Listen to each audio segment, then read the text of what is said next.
Before we begin, take a moment to subscribe to the channel. This is a place where stories don't fade from your memory overnight. Here, you'll find deeply emotional, cinematic, and lifelike journeys that stay with you long after the screen goes dark. If you're ready, settle in and let me share a story that changed everything. I was never supposed to be there that night. I wasn't meant to be sitting on that couch in a dimly lit room, surrounded by the soft glow of a lonely floor lamp. I certainly wasn't supposed to witness the quiet moment that would completely alter the course of my life. But life never waits for permission. It doesn't announce its arrival or give you time to prepare. It simply guides you, little by little, toward places you once swore you would never return to. It bends your promises, tears apart your carefully arranged plans, and before you realize it, you're standing in the remains of a life you believed could never fall apart. For years, I convinced myself that everything was secure. My days followed a familiar rhythm, my home felt safe, and my relationship seemed permanent simply because I wanted to believe it was. I thought giving someone your heart meant it would always remain in their hands. I had no idea that love doesn't always leave with shouting or slammed doors. Sometimes it slips away so quietly that you don't even notice until the silence around you becomes louder than your own heartbeat. When it finally ended, there was no dramatic confrontation. No arguments, no tears, no desperate attempts to hold on. There was only a short note resting on the refrigerator. Beside it lay our apartment key, placed so neatly it almost looked intentional, as though every detail had been carefully planned. The soft kitchen light reflected off the cold metal, and for a brief second, it felt as if that tiny key was staring back at me with quiet cruelty. I couldn't move. I simply stood there, trying to understand how something so small could leave such an enormous wound. When I finally reached for it, my hand trembled uncontrollably. I gripped it so tightly that its sharp edges pressed painfully into my skin. But the ache wasn't coming from the metal. It came from the truth that key represented. I had been left behind. In an instant, the apartment no longer felt like home.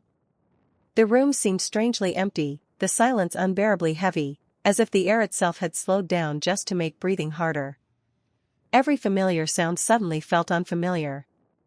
The ticking clock, the low hum of the refrigerator, even the quiet creaks beneath my feet all seemed to whisper the same heartbreaking message. Everything has changed. I couldn't stay there another minute. My breathing became uneven, my chest tightened, and my hands shook as though they no longer belonged to me. With nowhere else to turn, I called the one person who always knew the truth behind my forced smile. My best friend. She didn't overwhelm me with questions or ask me to explain what I couldn't even understand myself. "Pack a bag," she said gently. "You're staying with me tonight." Those simple words felt like someone opening a door just before I completely fell apart.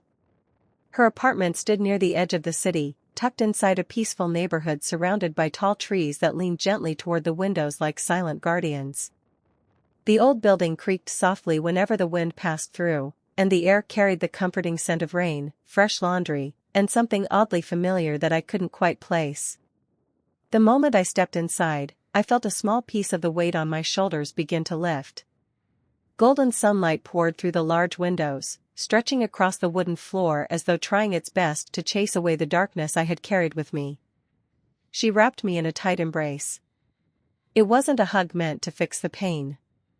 It simply reminded me that I didn't have to suffer alone. Then she mentioned something that seemed completely ordinary at the time but would later become the turning point of my story. "You'll have the apartment mostly to yourself for a few days," she said. "My older brother is out of town." I remembered him only faintly. He had always been quiet, reserved, and distant, like someone whose thoughts were constantly somewhere beyond the room. He rarely spoke, but whenever he did, every word carried purpose.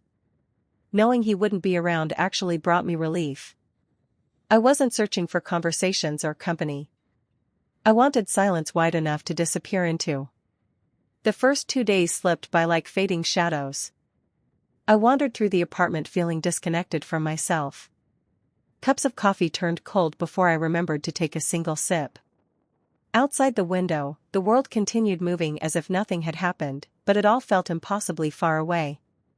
Whenever my reflection appeared in the glass, it caught me off guard. The tired eyes, the slumped shoulders, the quiet sadness hidden beneath my expression barely looked familiar. Life continued moving forward without waiting for me, while I remained frozen where heartbreak had left me. Then the third night arrived. I was standing in the kitchen filling a glass of water when I heard the front door slowly creak open. The sound wasn't loud or alarming. It was calm, almost careful, followed by measured footsteps echoing through the hallway. My heart instantly pounded. I wasn't expecting anyone. He wasn't supposed to be home yet. Then he appeared. My friend's older brother. Only this wasn't the man I vaguely remembered. The person standing before me looked as though life had carved deep, invisible scars into him. He carried silence differently. It wasn't empty or awkward. It carried the quiet strength of someone who had survived battles no one else could see. A few strands of gray had begun weaving through his dark hair, making him look older, but somehow steadier. His presence filled the room without demanding attention. He stopped when he noticed me. There was no surprise on his face, only calm curiosity. "I didn't know you were staying here," he said, his voice low and steady. "I wasn't planning to," I answered softly.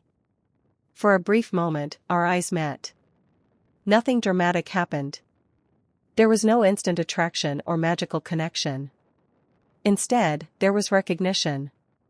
Two strangers carrying invisible wounds, silently acknowledging that the other understood what brokenness felt like.